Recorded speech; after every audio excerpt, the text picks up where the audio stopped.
আজ আমরা দেখতে চলেছি ২০১৪ সালে রিলিজ হওয়া একটি অসাধারণ মুভি, যার নাম হলো ডাইভারজেন্ট।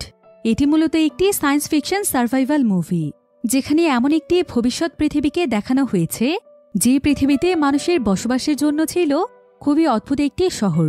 কারণ এই শহরটিতে যে সমস্ত মানুষেরা বসবাস করে তারা প্রায় ২০০ বছর ধরে কোনোদিনও এই শহরের বাইরে বের হতে পারেনি। আসলে এই শহরটিতে যদি কোনো মানুষ একবার প্রবেশ করে তাহলে সে আর কোনোদিনও এখান থেকে বের হতে পারে না, কারণ শহরটির চারিপাশে ছিল অদ্ভুত একটি দেয়াল, যেটা কোনো মানুষের পক্ষেই পার হওয়া সম্ভব ছিল না।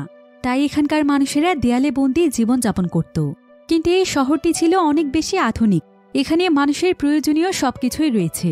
তবে শহরটির মধ্যে এমন কিছু নিয়ম কানুন ছিল যেটা কোনো সাধারণ মানুষের পক্ষে মেনে চলা ছিল অসম্ভব ব্যাপার। এই শহরের মানুষদেরকে ৫টি ভাগে ভাগ করা হতো এবং তাদের ক্যাটাগরি অনুযায়ী তারা সুযোগ সুবিধাও পেত ভিন্ন ভিন্ন। কিন্তু আসলে কি এমন রহস্য লুকিয়ে আছে এই শহরটিতে, আর কেনই বা এখানকার মানুষ ২০০ বছর ধরে এখানে বন্দী রয়েছে? তারা কেনই বা এই শহর থেকে কোনোদিনও বাইরে যেতে পারেনি? সেটাই আমরা